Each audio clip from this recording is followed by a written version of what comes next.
Silent scan. Silent scan. Defiance. Bombs and Bants. You can't control us. Bombs and A frightening dystopia. Bombs and Bants. Wake up. Wake up. Wake up. Wake up. Open your eyes. Bombs and An alternate reality. We begin as wanderers, and we are wanderers still. Welcome, everyone, to another edition of Bombs and Bants with John, Mark, and the Missus. I'm John, and with me, as always, is Mark. Hello. And the Missus. Well, hey there, you. We'll cover 3 stories on this week's episode. First, Mark tackles Concealed Carry Corner, tips for winter carry. Then, the Missus up with research linking violent entertainment to aggression, retracted after scrutiny. Wrapping things up will be me with the X-Files, the bizarre story of Dr. Salvatore Cesar Pius, an enigmatic aerospace engineer who does stuff. Okay, I'm just saying that I skimmed about a paragraph of the article that you sent me, and that does not seem like that first paragraph. But it was exactly from, oh, well, it's different. Okay, all right. We'll also hear from this week's sponsor. It's not SpaceX, I know, because It's never SpaceX. What? Elon Musk called me. Ah! Yeah, so SpaceX. I feel like a Bobby Sox shirt, my first Beatles concert. And we will have our very first episode of Hiding with Biden. Don't forget to like and subscribe. And I'll turn it right on over to Mark. Thanks, John. So, as you indicated, the article I'm looking at is Concealed Carry Corner, which is a column. And this particular one is Tips for Winter Carry. It's written by Matt E. with the Firearm blog. Anyway, it's just some quick tips for helping you weather the winter better with concealed carry firearm. I thought it was a really good article as far as, the basics go. I mean, one of the biggest problems with handguns in particular is that the trigger guards are generally pretty small, especially, something like a Glock or a 1911. It's real easy to stick your finger in there and the glove and all that, and it'll just be too tight. And it can push the trigger enough to discharge the firearm when maybe you weren't quite ready for that. And so he recommends wearing thinner gloves. And in fact, that's what I ended up doing a long time ago with experimenting with different things for winter carry. And I finally went with some really tight fitting, thin athletic gloves. There's one problem with that, though. Chuck Norris could never do that. As soon as he puts those on, his hands are concealed weapons. That's okay. Yeah, that's fine. He can freeze his fingers and off in the wintertime. I think one of the first points to go, though, is, you're going to have to just give up having toasty warm hands if you think you're going to have to draw your gun. He gives a couple other tips, though, to help out. One of them is he suggests using firearms that have a straight trigger on them rather than your standard curved trigger, because that gives you just a little bit more room. His final tip, which I thought was sort of odd, and maybe it's because winter, what people think of as winter and winter wear varies, but he suggested carrying larger guns for ease of access. I guess because they were bigger, they were less likely to get caught up on clothing or something like that. Was he advocating like crew-served weapons? Like mortars? No. Heavy machine guns? RPGs? He was recommending duty-sized pistols. So like your Glock 17, SIG 220 or 226, a Beretta 92, something big and heavy, a boat anchor almost. I don't know. I've never even thought of that as an issue. I think it's because, Idaho is not like the upper Midwest or Alaska. At least where I live in Idaho, it isn't. There as far as temperatures go. I know it gets much colder and worse in other areas of the state, but where I am, it generally doesn't get that cold. But even so, I tend to wear longer coats that go over my hips and down over the legs somewhat to protect against wind and so forth. I think a lot of people do. Having a big gun is just not going to work if you're trying to pull that up over it to access your firearm. I know because I've tried, I experimented. What I ended up doing, and what I've read from other authors, sort of followed the same idea, is actually to stick a small revolver in your coat pocket that you can access and just shoot through the pocket if you had to. That's a pretty good idea. I was out one time shooting, and it was so cold that we literally had to just put our handguns inside our jackets to get the guns warm enough to then fire a few shots before they got too cold again. That led me to sometimes carrying in an inside pocket, and now I'm using a shoulder holster, but where it's up higher and you can access it rather than trying to pull your jacket up over your head. You can unzip your jacket and reach in and get it. Keeps the gun warm. I can see some very negative defensive possibilities if you're pulling your jacket up over your head. Yeah, that's probably not the best of ideas. It doesn't work. I mean, I've tried it. I mean, if you're wearing a gun on your hip with a heavy winter coat up and you're bundled up, particularly if you have layers, you've layered the whole thing, you're not going to get to your gun on the hip. I've got a couple to add. One of the things I think about when I think about firearms are the aesthetics. And a lot of people think the guns are beautiful, and I'm one of them, but I really think the tasers are stunning. That's terrible. Thank you. And you should feel terrible. I do feel terrible. And I told you your notes were going to fall off of that thing. Yeah, but I'm done. But I'm done with them. Done with them. Okay. And the other thing I'd like to note is I did hear that the government was going to try a gun buyback, but the ATF couldn't pass a background check. So there's that. That I would believe. All right. And well, the only thing that I have to add to this particular article is this one thing I do know, and especially after the past couple of weeks, don't lick the barrel. That's all I'm saying. I double dog dare ya. Well, on that note, it's time to take us to our new sponsor, SpaceX. Yay, SpaceX! When do we get our free tickets for rides? We already got them and you gave them away, didn't you? No. At least that's what you're saying. All right. And are you suggesting that we can only ride if we ride on the outside? That'd probably be the best way. Hey, Mom, I was wondering if we could launch a satellite into orbit this weekend. Or maybe send a probe to Mars. Sorry, champ. Both of those things cost hundreds of millions of dollars. Or sometimes even billions of dollars. Hold on, you two. Elon Musk! That's right. I'm pleased to announce that for this weekend only, any low-orbit satellite launch of up to 7 tons is only $19.95. That's $19.95. Our prices are insane! But what about interplanetary space travel? Well, this year, it's not March Madness, it's Mars Madness. All trips to Mars are only $420 per person. You'd have to be stone crazy to pass up our $420 deal. Now, oxygen is extra, but seats are going fast. But what will we do on Mars? Glad you asked. Martian citizenship is now priced at a very cheap $1,999.99 this year. Oh, SpaceX! Hi, I'm Elon Musk, CEO of SpaceX. I wanted to take a moment to ask that when launching a large commercial satellite, or a car into space, or when joining a futuristic libertarian government on Mars, you consider us first.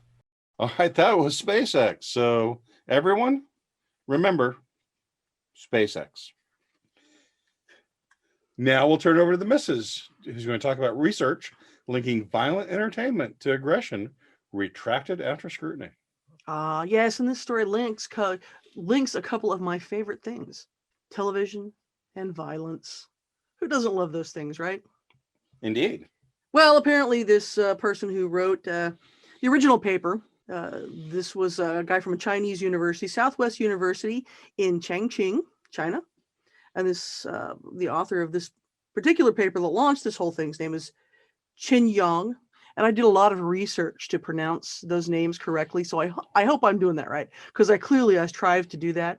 That's kind of one of my goals, is to pronounce people's names correctly. Well, and that's one way to have fun in a podcast, is knowing that you're pronouncing it correctly. So everybody have fun tonight. Everybody Wang Chung. Everyone Chin Chong tonight? I guess so. Yes, exactly. But it does make me wonder, whose idea it was to let the French teach the Chinese how to spell things in English. Because clearly they failed at that job. I mean, the French can hardly spell their own language. Anyway, this paper had been released, I believe it was in a journal called Aggressive Behavior. So this young researcher, a PhD student at Virginia Commonwealth, was doing a meta research study where he was looking at other studies of things. And he started noticing, shall we say, some oddities in both the methodology and the statistical analysis in this paper. And I'm not going to bore you with a lot of details here. To make a long story short, it wasn't Young's only paper with anomalies. And the researcher, the PhD student, whose name was Samuel West, wasn't the only person who noticed. One of the guys that they talked about his research in there said this guy really didn't have a very good grasp of statistical analysis. And his response was, well, we can all look at numbers differently, right? No. Math has answers. So does statistics. I can't say that word tonight. Did you have something to add? Oh, well, I was actually going to. You're just texting again in the middle of our podcast. Oh, Elon wanted me to call him back. Oh, okay. Are you BFFs? Well, he finally called. Did he see the podcast? Well, yes. He said that it is legal under Mars law, so we're okay. Okay, that's fantastic. And Mark, your dog is freaking my dog out over here. He's like, "There's a tiny dog somewhere in your desk." Yeah, sorry about that. Oh, it's no problem. But I think just from anecdotal evidence, violence is becoming more pervasive in our society. I mean, just last week, I was shopping at the grocery store, and the clerk asked me if I wanted a box for my groceries. And you say, really, you're better at wrestling, but I'll give it a shot? Yeah. And instead I paid. I think that called for a punch in the nose. The other thing I know, and this one is very statistically underreported, is mime on mime violence. I mean, you never hear about that. Terrible. But I will say this. If video games cause violence, then why didn't we have a big class of tennis stars after Pong came out? That's all I'm asking. That's all I'm saying. My only comment is with all seriousness, if violent video games had caused violence, we would have seen an uptick of violence starting in the 90s and into the 2000s and so forth, instead of the decline in violence that we actually did see. Yeah, recently I heard that Chicago was blaming Grand Theft Auto on its recent uptick in violence. Grand Theft Auto, which came out 8 years ago.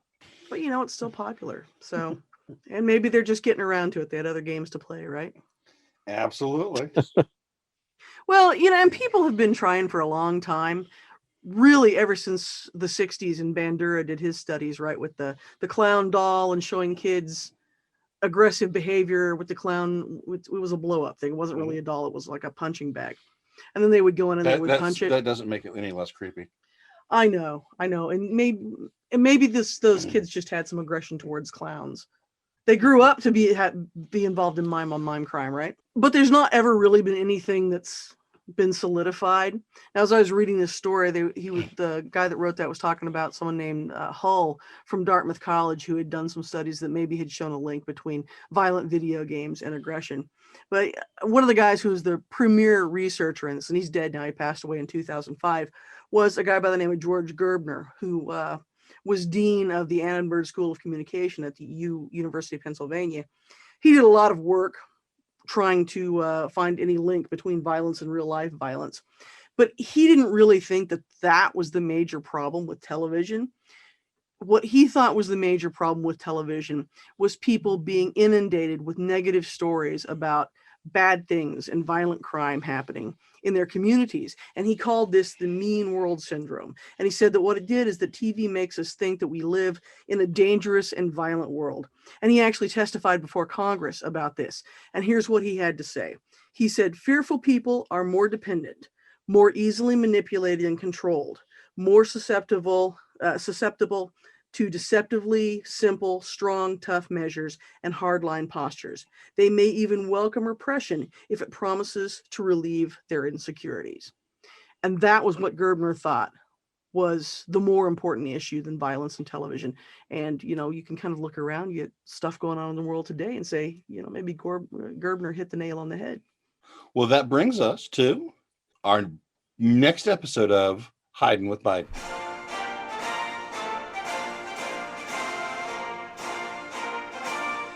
Howdy, folks. This is Joe Biden, United States Senator for... Sir, you're actually the president. No. Wait, I'm the vice president. No, sir. Not the vice president. The president. No. Really? When the hell did that happen? Come on, man. Anyway, I was just joking. I'm the 46th president of the United States. You're sure about it? Yes, sir. Absolutely. You won the election fair and square. Okay, I don't want to sound stupid. Okay. Then, anywho, the reason I wanted to speak with you was to call for an end to the divisiveness that has plagued our great nation recently. And by recently, I mean the past 4 years. I know a large number of you didn't vote for me. Hell, a large number of those who did vote for me didn't vote for me, if you get what I mean. If you don't get that joke, pick up a copy of Time the next time you're in the doctor's office. But I think we can all just put that behind us now. For the sake of the country. We can all agree to listen to each other. Except when those of you on the right speak. And we can agree to let others express their opinions without being uncivil. Again, except for when those of you on the right speak. I think we can all find common ground in the words of another president who led our nation through trying times. A house divided itself can't, divided our house in the middle of the street. Yes, our house in the middle of the street. Good night, and God bless the United States of Colombia.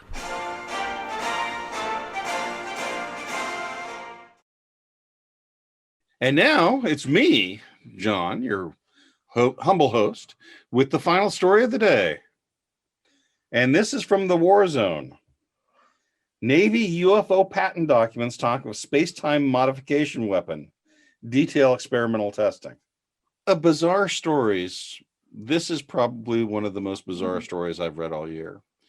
The weird part about this, and I started doing some research on the internet, is every year for the last 3 years, including this one, so 2021, 2020, and 2019, in February, a story about bizarre inventions from Dr. Salvatore Cesar Pius, who there's really no background on. There's no information about the guy, but he gets stories every February. It's because he's a time traveler. It could be. Dr. Pius has had several paranormal experiences. Has he? He said that several women have ghosted him on Tinder. That can happen. But the lonely lives of scientists. Yes. But Dr. Pius has been filing for the Navy what are called the UFO patents. These are talking about something he's calling the Pius effect. And it sounds to me like either the most phenomenal breakthrough in the history of physics or it's completely made up. It's completely made up. I'm going to have to go with the latter on that one. Yeah, me too. And the article I printed off is 24 words, include 24 words. 24 words. That's concise. Ernest Hemingway would be proud. 24 pages. I'm sorry. You're going to leave that in too. Absolutely. Right. And there's information on spinning charged discs and a vertical drive spindle and a vacuum to look for the Pius effect. And there's talk of a weapon that makes a hydrogen bomb look like a firecracker.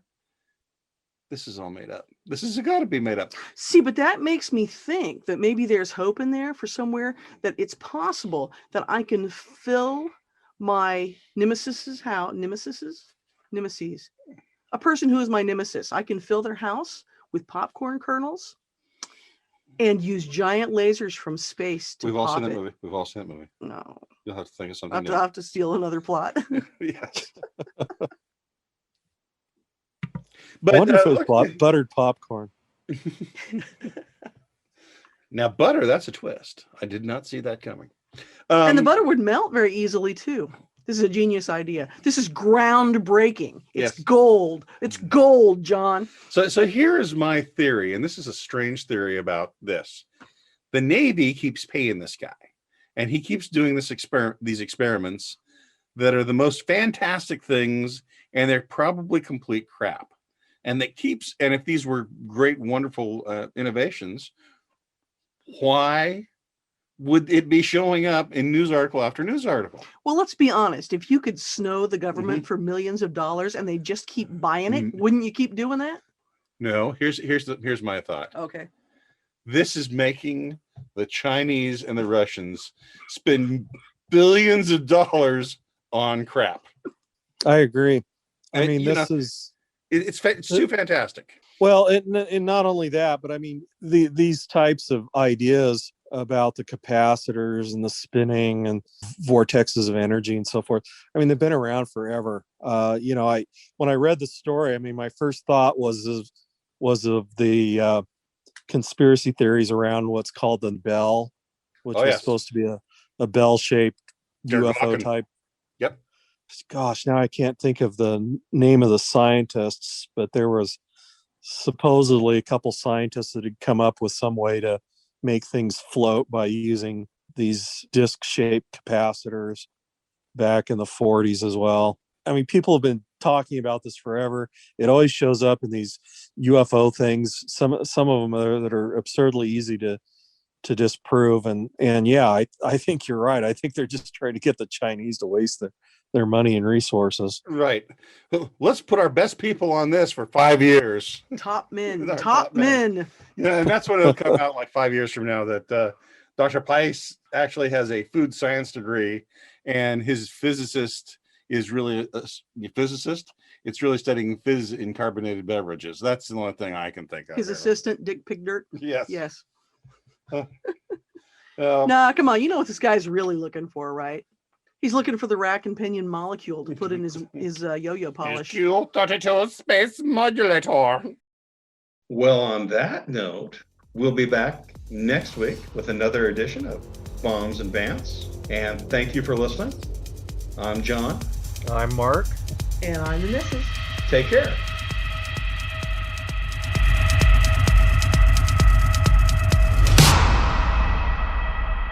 Y'all come back now, you hear?